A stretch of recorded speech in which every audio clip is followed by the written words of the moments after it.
Dangal greetings everyone. I am Mark Justine Aropo, the leader of this group. Together with my member Althea Hapa, Julie Marie Hermano, Hans Jacob Lagman, Ken Martin Panganiban, Carl Roelio, Rebecca Secciona, Leonard Zulia, Robic Tamboong, and lastly Charlotte Tejada. So, in this video, we will be explaining our prelim group research project. So, dito sa project namin, gumawa kami ng simple web application na meron kaming HTML, CSS, and JavaScript. So, dito makikita natin yung mga input fields na yung type is button. So kapag pinindot yung mga yan, pupunta sila dito and i-execute yung mga function natin. So we have our first function which is the valid form. I-check niya dito kung valid ba yung in-input ng user. Dito naman count all digits, bibilangin niya yung lahat ng digit na in-input ng user. Count even digits, lahat ng even bibilangin niya. Count odd digits, lahat ng odd bibilangin niya. And then most occurring digits, bibilangin niya lahat ng in-input ng user na ano yung pinakamadaming lumabas, ganon. And then sa find digit naman, may lalabas na prompt sa taas which is mag-enter doon yung user na gusto niyang ipahanap na number and then hahanapin nito.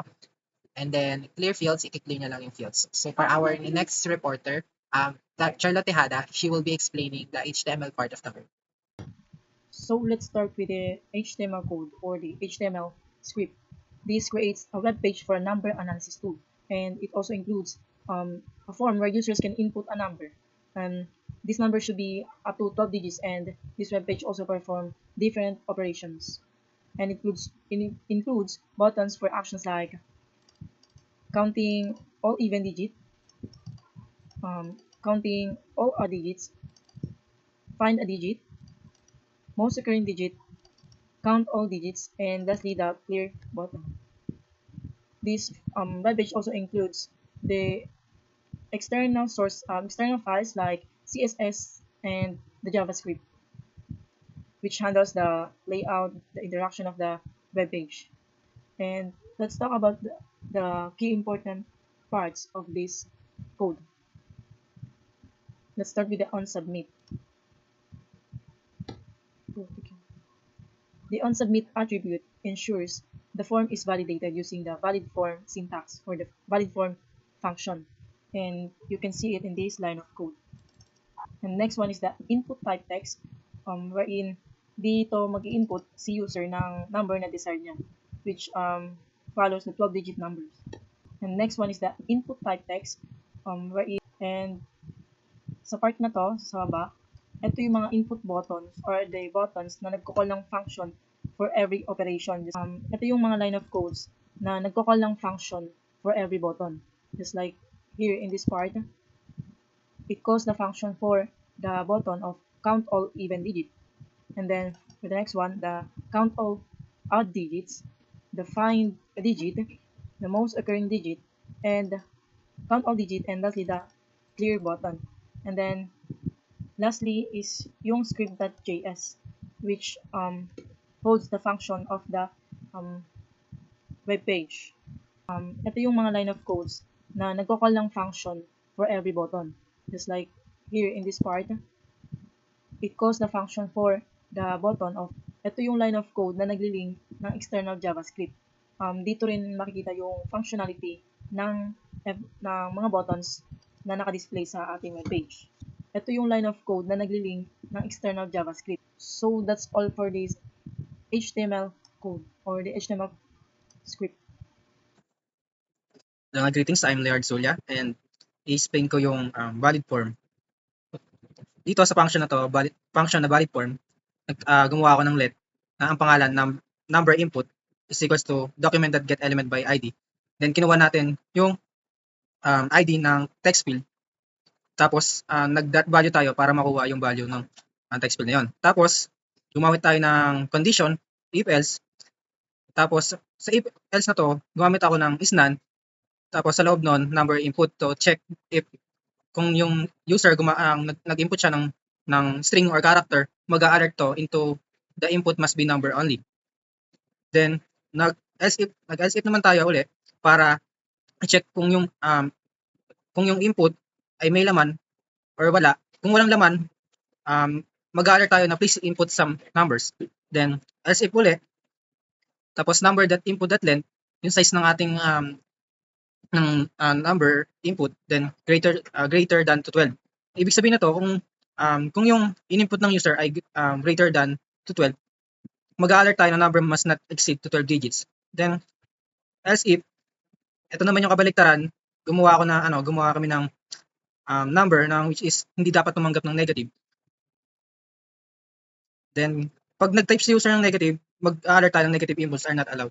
Then, false. Ngayon, kapag lahat ng to ay hindi nasunod, halimbawa, nag-type siya ng number, mag-return true. Tapos pupunta siya sa kasunod na function. Ayun lang. So, ang explain ko po ngayon is count all digit. Then, kapag itong button na to is kinlik natin, itong button kasi na to ay tinatawag nito yung count all digit function na nakadefine sa ating JS or sa script. Then, ang purpose nito is to retrieve the input value, counting the digits, and syempre displaying the result. So, dito tayo sa script. So, ayan. Itong code na to, yung unang code na to is, ang una nitong sine-check kung valid ang input sa pamamagitan ng pagtawag ng valid form. Then, kung ang valid form ay nag-return into false, ibig pong sabihin, hindi tama ang input. Then, the function stop execution using return. Then, if the input passes validation, tutuloy lang po yung function natin. Then, ito, punta tayo dito sa code na to, let number input equals number, don't document that get element by ID. So, yun. Itong code naman ito ay kinukuha lang yung input value sa text field. Then, itong if else natin, yan, ito, nag-check lang siya ng length of the input string. Then, nag-check siya kung ilang digit, yung type ng user. Kunwari, example, isang digit lang nilagay niya or 1, mag-display lang siya ng 1 digit. Then, example, sa susunod na example is 1, 2, 3, 4, 5, 6, 7, 8, 9, 10. So, ang pag display niya is maglalagay siya ng there are 10 digits. So, yun lang. So, greetings everyone. My name is Robbie K. Tamboong. So, I explained the count even digits. So, yung valid form is nakalagay siya sa if statement, which is if yung nilagay natin digit is valid. So, let num equals document.get element ID number input that value. Nire-retrieve niya lang yung nilalagay natin na input dun sa HTML file. So, let even count is equals to 0. Dito nag-i-store yung mga even count na bibilang. So, let temp is equals to parse int number input. Binabago niya lang yung number into integer. Let leading zeros is equals to number input dot length minus temp plus string dot length. Dito yung binibilang yung nagli-lead na 0 kung ano ba yung pinaka-length niya.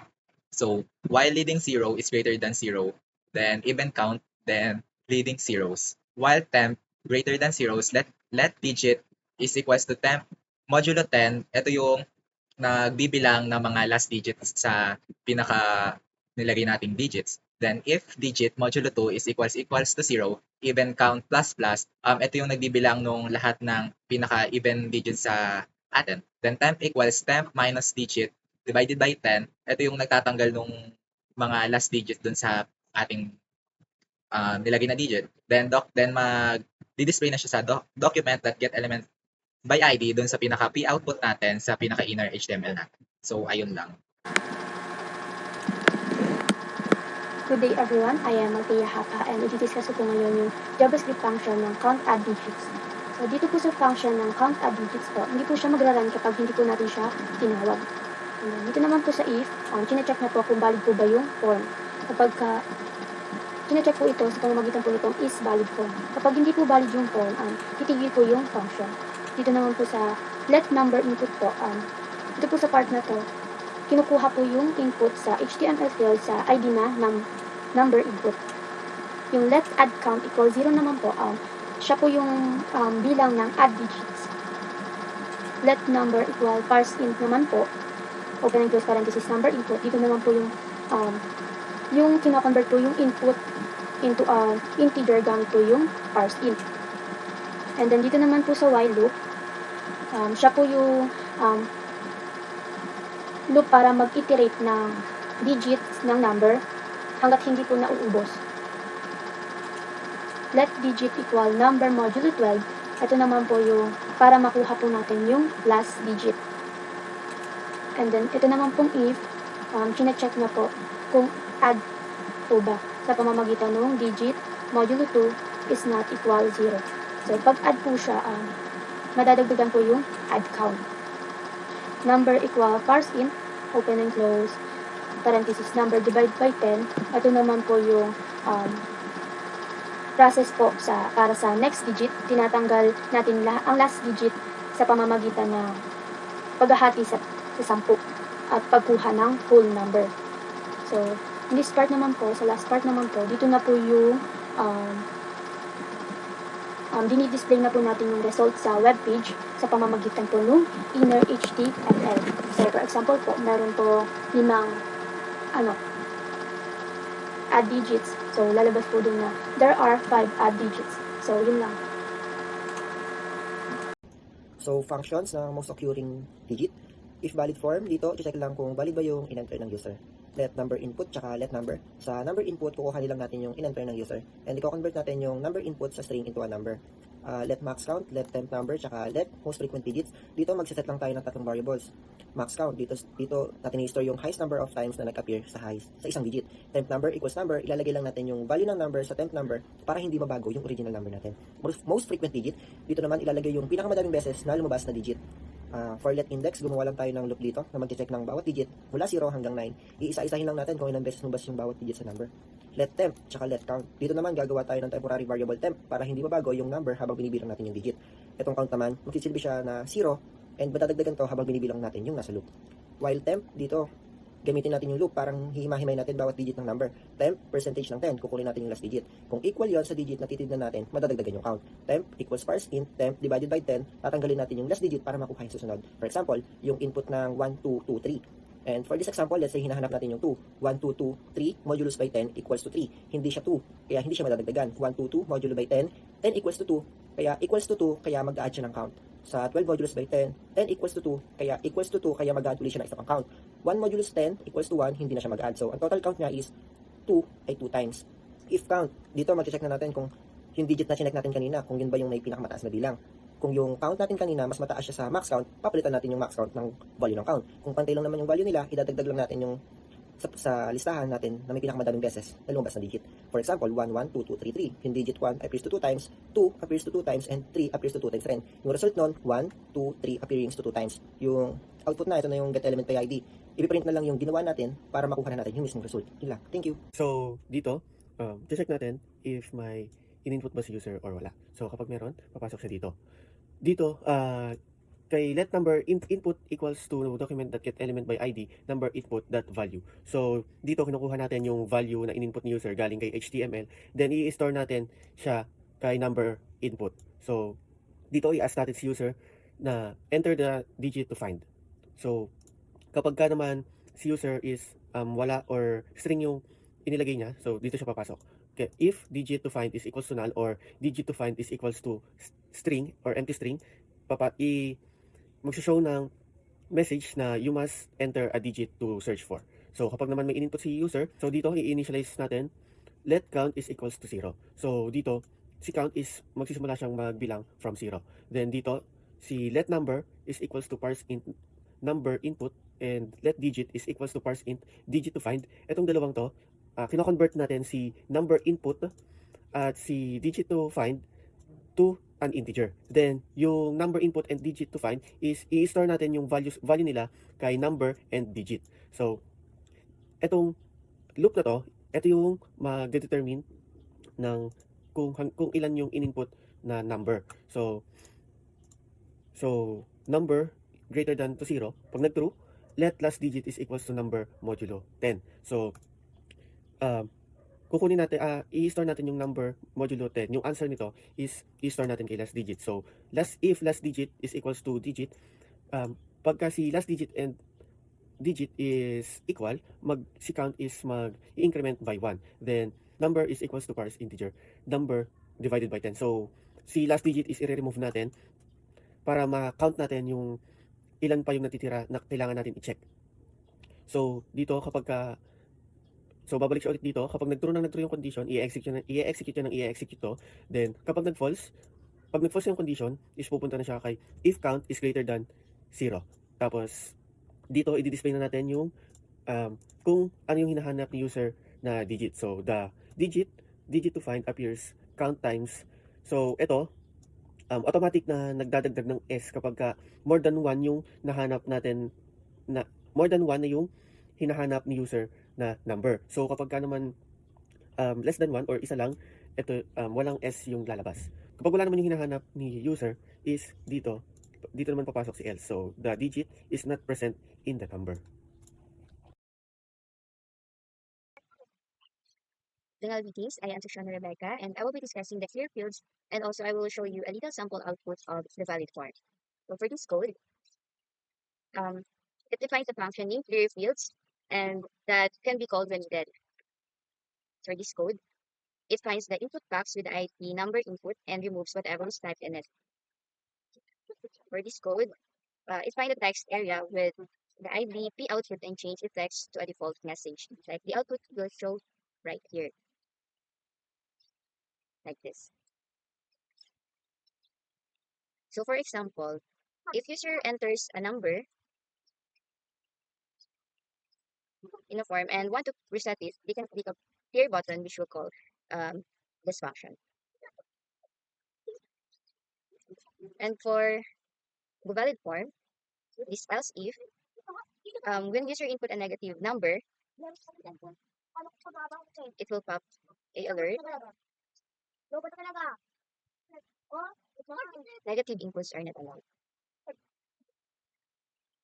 Channel greetings everyone. My name is Hans Jacob Lagman and I will be discussing the count all even digit button and as well as the count all odd digit buttons.